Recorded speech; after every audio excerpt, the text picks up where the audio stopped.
YouTube, my name's Sean Connors and welcome back to The Outsiders, and this is Let's Build an RPG number 5. Now in the fourth video we talked all about feedback and comments, and in that video you could see I clearly gave you, I was listening to your feedback and I was definitely passing it on and also telling you what was happening and how it was shaping the RPG. But in some ways, quite rightly, a lot of that's been a little bit superficial, but now I'm going to give you a real opportunity to shape the direction of the game.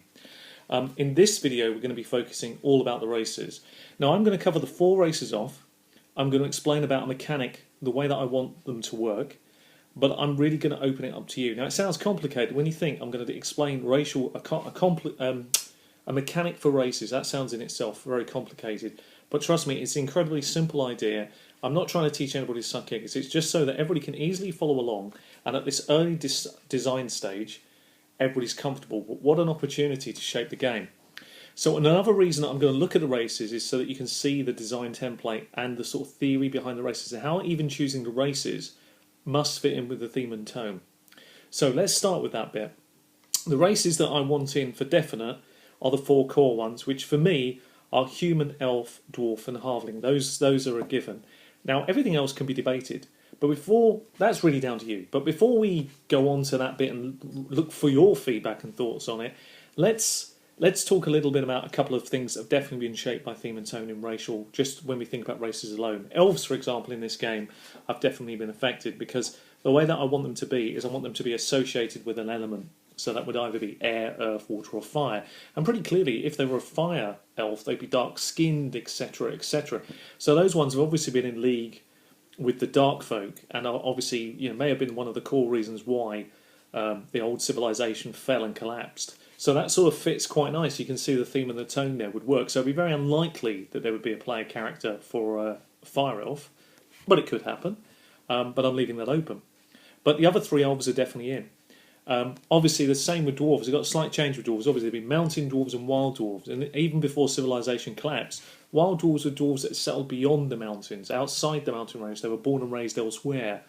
And I kind of quite like that, and it sort of again fits in with what was there in the past, and that would shape somewhat of the characters in the future because of their ancestry. So I kind of like it. So it's a simple little thing. Halflings and humans, pretty straightforward.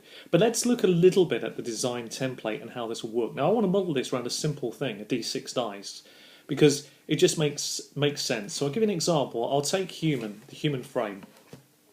And the way I've worked it out is very simple. You would roll a d6 and you would have a frame. So either a 1 would be slight, a 2 would be slender, a 3 would be average, a 4 would be stocky, a 5 would be heavy, and a 6 would be stout.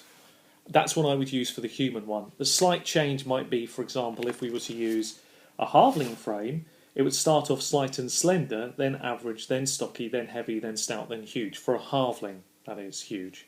So it just gives you an idea. They generally tend to be quite heavy, quite big set, but are actually very small.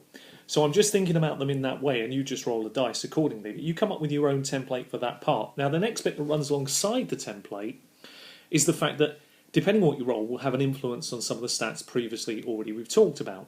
So an example would be if we use the human template to give you your guide, and this is where you're going to need a pen and paper or pencil, I should say, so you can make a few notes. If you have a slight build, i.e. you rolled a 1, you would have plus 2 points to either spend on manipulation or speed. You can decide where you want to put it. Do you want to put all of them into manipulation or put 1 point into each manipulation and speed? If you rolled a 2, you'd be slender and you get 1 point, so you can decide whether it's going into manipulation or speed. If you roll a 3, unfortunately you just average, so there's no bonus or negative. Well, there are no negatives actually in the system I want to run, it's just a bonus to be honest. If you're 4, you're stocky, so you get plus 1 to health or strength, so again you choose. And again, if you roll a 5, I've decided to keep it the same factor, so again it will be just plus 1 to health or strength. But if you roll a 6, you're stout, and therefore it's plus 2, and you can decide whether that's going into health or strength or split it. And that's how I want those parts to run. Now that's nice and simple. Now running alongside those, again, a nice simple mechanic to cover several things all in one go. You can also put in average heights. So if a human rolled a 1, for example, that'd be about 5'4", 130 pounds. If you rolled a 2, it'd be 5'6", 145 pounds. If you rolled a 3, it'd be about 5'8", 160. A 4, 5'10", 175, and you can see how it's building. A 5 would be 6 foot, 190, and a 6 would be 6'2", 205. So really, really nice and simple. I could have put an extra point in there. Maybe I could have added speed in the taller somebody gets. That's a possibility. But I just didn't think that was appropriate for the human build. But you might, you might come up with something different and challenge that. But that's the design template. So let's just quickly recap that template. There are three key parts to it, really, and a fourth. The key part is the build. So what are they? They're slight, slender, average. Those are key words. What are the bonuses? So there's no negatives, but what are the bonuses associated? How does that work, and how will they be split? What skills will they affect? And we also must remember that as charisma is optional, that needs to also be thought through if you feel it's appropriate, which you might do. On certain races, you might feel that's appropriate. And so we'll have to have that in there as a third option. So it's something to bear in mind. And of course, we talked about the height and the weight. So that gives you an idea of the way that I'm looking at races in conjunction with the starting stats. Now, I've got the four core ones, I think, pretty well mapped out. But what else would you include? And that's going to be your challenge for this week. And of course, think about those mechanics and also, give us some thoughts around that. I'll assume no news is good news, unless you're really positive, and of course tell us it's really positive. One of the key things to this, of course, is that your comments do make a massive difference to our playtesters, who are really reading them in depth and taking that on board. Any comments they have come through me, which makes sense. I don't want any of them interfering with the YouTube community. It's a separate thing. It has to be for it to really work. So that's the little challenge for this week. Now, I want to tell you a couple of other factors before we round off this video.